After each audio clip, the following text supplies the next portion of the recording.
Pa ako nung September, di ba, para lang makapagpahinga 2.6 million.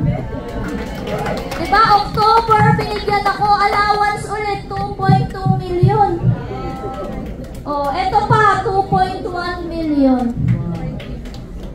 So, doon ko napatunayan, grabe, napakaganda po nung iFern business. So, ibig sabihin, pag na-establish mo na yung iyong negosyo, katulad po nung nagawa ko, anytime gusto mo magpahinga, anytime na mag-rest ka, okay, pwedeng kumikita ka pa rin.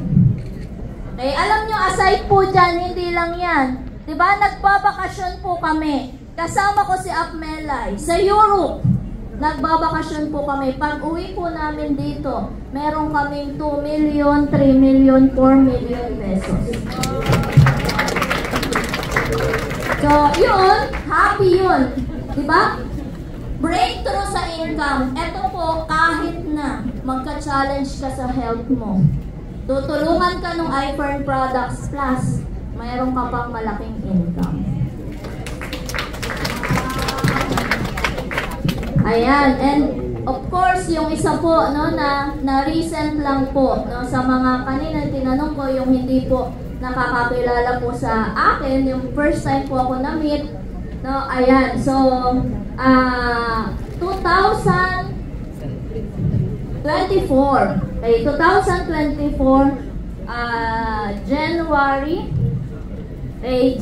17, after po namin ang mini ladies, ang saya-saya po namin dito. And then pag uwi ko po, biglang may tumatawag po sa akin. Kaya sinugod po yung husband ko sa hospital. Kaya pagdating po sa hospital, inabutan ko, wala na.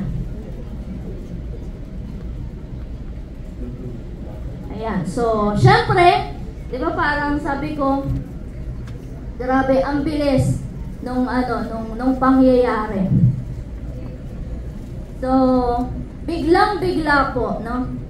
Yung husband ko po ay masyadong mabait. Ayan, masyadong mabait. Wala namang bisyo. Di ba ako lang ang bisyo niya? Wow, Sir Frank! Sana all. Ayan. Kasi iiyak na kayo eh.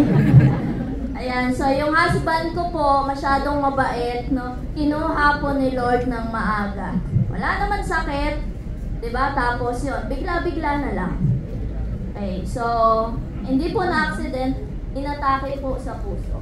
Findings, meron daw siyang, yung heart enlargement.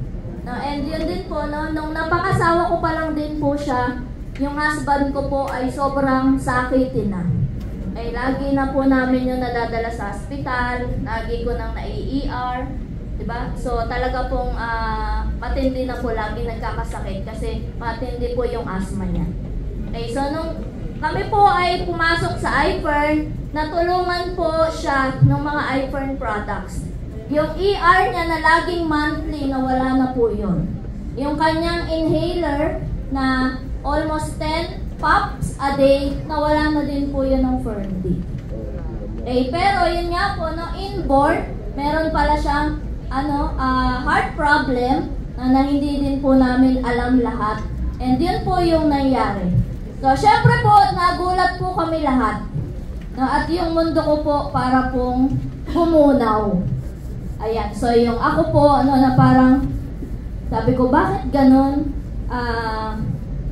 Sobrang ganda na po nung nangyayari sa amin.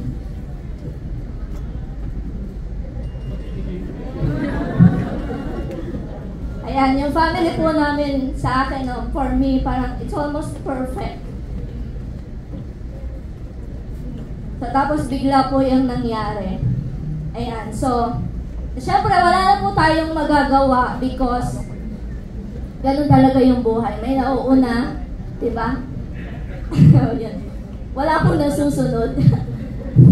Ayan, so may mga nauuna talaga. And sabi nga yung mga masyadong mababait, yun po yung mga nauuna yata.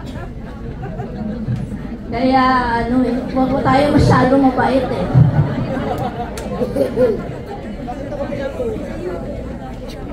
Ayan, so, yun po, nun. Yung isang breakthrough po sa akin, sabi ko, kahit mamatayan ka pa lang, so yung future nyo po, yung future po natin, secured. Ayan. So, alam nyo po na yung husband ko, medyo malihim pong tao. Napakahilig po niya sa akin mag-surprise. No, tuwing birthday ko, niliregaluhan niya ako ng mga properties.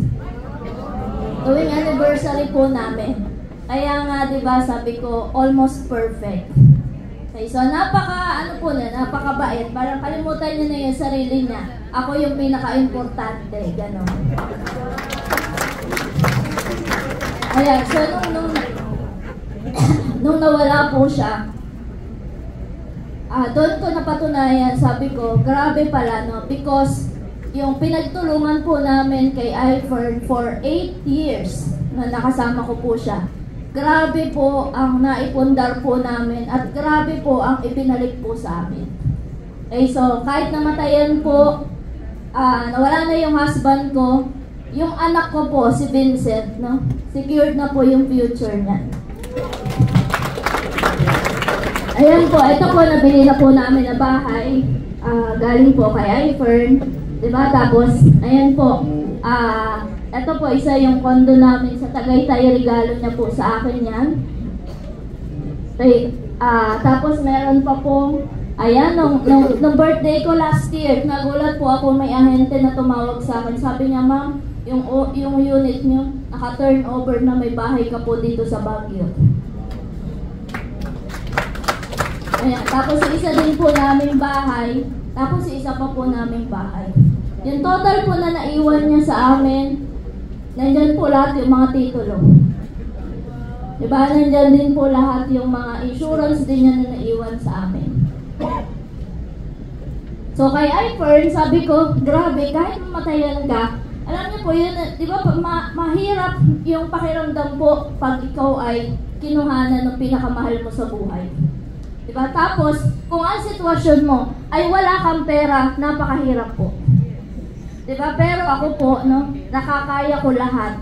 Dahil po, ang dami pong pamana na iniwan. Ayan, so kahit maaga siyang nawala, kahit papaano po, diba, lahat po ng yan, ay meron na po yung anak po namin. Iba pa po, no, yung mga sasakyan, iba pa po yung mga collection po namin ng mga luxury item, iba pa po yun. Okay, so ito lang yung hinighlight ko because yung husband ko napakahilig po sa properties. Meron po kami lot sa ano po, no, sa Rizal. Ayan, napakarami po, no, na yung iba hindi ko na po nagagamit. Na isang araw nga lang po ng birthday ko, sabi ko yung amin pong condo sa Tagaytay, 2 beses lang po namin nagagamit isang taon. So lahat po ng yan, sabi ko, talaga napakaganda po nung sasalihan nyo na iFern business. Okay, so kahit na malaki na yung kinita namin at meron pang ganong mangyayari, magugulat po kayo. Diba yung anak mo, kahit mawala ka, secured na yung future niya. Ito po yung aking no, yung aking breakthrough. No, yan talaga yung serious breakthrough ko. Na syempre po, no, 1 year pa lang. 1 year pa lang mahigit. Okay, at kami po, no, kami pong dalawang mag-ina ngayon, talagang ini-enjoy po namin yung bawat moment. At doon ko din napatunayan na sobrang saya po, no, at sobrang sarap ng marami kang pera. Kahit na nalulungkot ka, diba, nasa maganda ka namang bahay. Diba, kahit na nalulungkot ka, diba, lahat ng gusto mo na pwede makapagpasaya sa'yo, pwede mo bilhin, pwede mo puntahan, na hindi na kailangan mag-ipon ng pera. because maraming pera galing kay Ivern. Ayun. Siguro yun lang po. May next question pa ba? Ayan.